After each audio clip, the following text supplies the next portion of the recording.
you ever thought about wallpapering your ceiling? No? How about now? Wallpapering can be tricky. Wallpapering a ceiling, that takes it to another level. But don't worry, it's much easier than you think. The fifth wall in any home is often overlooked, but with beautiful wallpaper, you can add colour, print, and character. I'm Sheree, and I'm going to show you how to put this up there.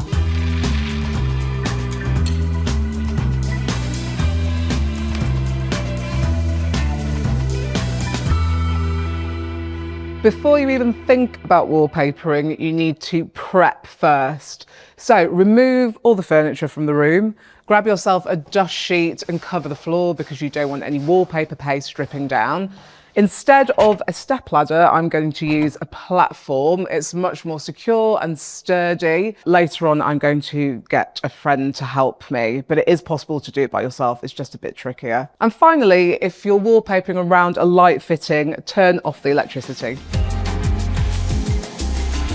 So as part of my prep, I'm just checking the ceiling, looking out for lumps and bumps, because if they're present, then they will show through the wallpaper. If there are, just give them a quick sand. Obviously wear a mask and goggles to protect your face, and give it a really good wipe down and look for cobwebs, because there will be cobwebs, there always are. If there's any kind of big holes, fill those. If you've got a Artex ceiling or that kind of popcorn ceiling, then you'll need to get that professionally skinned. If there's any mould or damp coming through, if you've got a bathroom upstairs, you will obviously need to get that sorted out first, otherwise your wallpaper won't stick.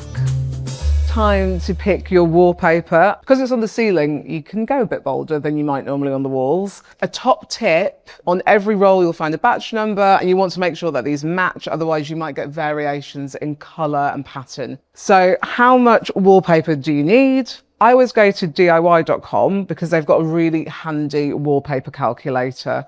So you just measure the ceiling or the floor because they are the same dimensions, and then they'll tell you exactly how much wallpaper you need to order. If you've got a pattern, order at least 10% over to make sure that you've got enough for the pattern repeat and any wastage. For obstacles like spotlights or pendants, unscrew them so you can tuck the wallpaper underneath. Now it's time to wallpaper. My number one pro tip is to wallpaper in the same direction as your light source, so your window. If you do it in the opposite direction, then the light's going to highlight all those seams and joins, which we do not want. We're going to start in the middle of the ceiling. Or if you've got an obstacle like me, then you shift the wallpaper either side so you're not cutting a great big hole in the middle of a sheet of wallpaper. And just make sure that you check when you get to the edge, you're not just left with a tiny little strip, so you can adjust accordingly. Then I'm going to measure the center point of my ceiling, and I'll make a little mark there, and I'll do the same on the other side to make sure it's even, and use a really handy laser level to get a perfectly straight line. I'll go up and mark it with my straight edge and pencil, so I know exactly where I'm going to start my wallpapering from. If you don't have a laser level, you can stick a pin in either side of the ceiling and use a string to get a straight line. Before I make my first cut, I just thought I'd show you what you need. So I've got paste the wall wallpaper, where you put the paste on the wall, or the ceiling in this case. You can also get paste the paper wallpaper or self-adhesive. You can buy powder that you mix yourself, just read the manufacturer's instructions, or I've got pre-mix that I can use on the paper or the wall. Then you're going to need a brush or a roller to apply the paste. Then we've got our smoothing brush to brush out any bubbles, and a smoothing tool to push the wallpaper into any corners, and a nice sharp pair of scissors. So I'm rolling the wallpaper because obviously I'm going to have to go up to the ceiling, and trailing meters of wallpaper isn't a good idea. I've made my mark where I want to cut it, but to get a straight line, I'm going to fold it over so that everything's nice and neat and straight, and I don't need a ruler. So I can cut my first strip. Scan your ceiling for any obstacles like smoke detectors, and if you can remove them, it's best to do that. Otherwise, we can cut around them, but we'll get onto that later. If you've got anything on the peeling?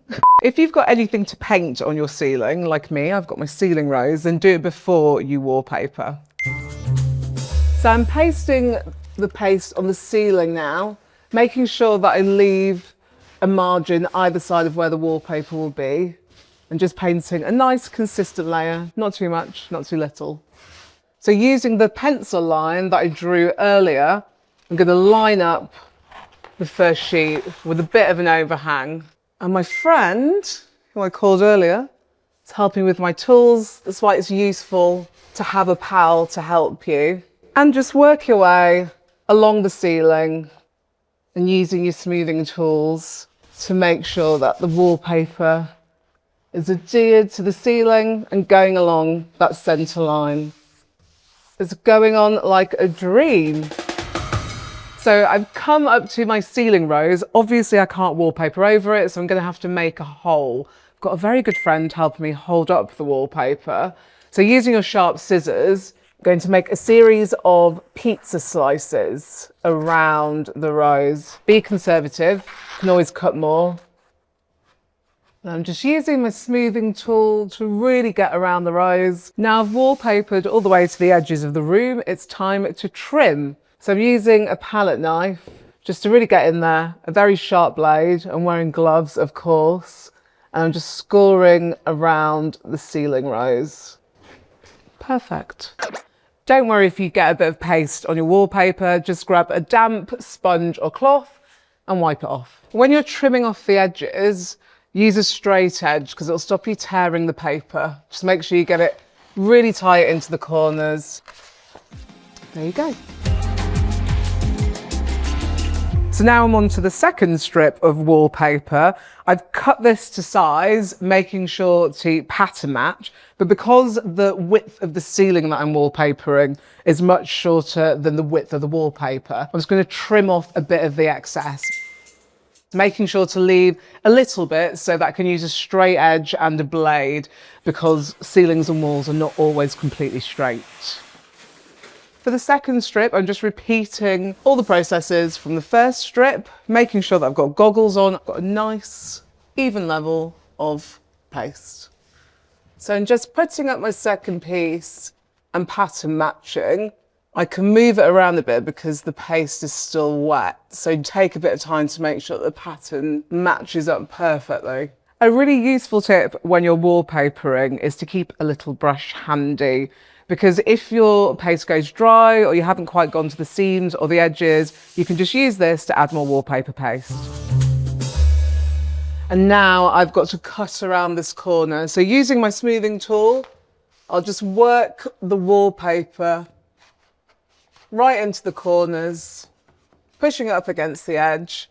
And then with a pair of scissors, just snip into the corner. All that's left to do is trim off the excess. So using a straight edge and a sharp blade.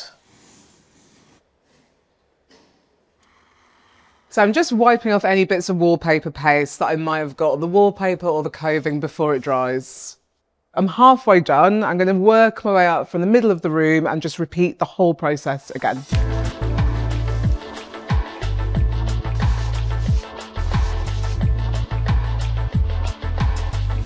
Okay, the wallpaper looks great. I'm going to get rid of my dust sheet.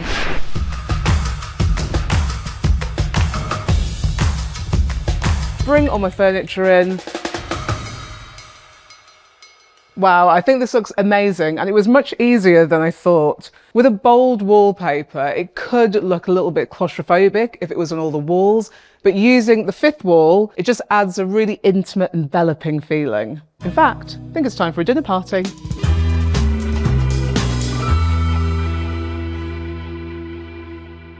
I hope you found that useful.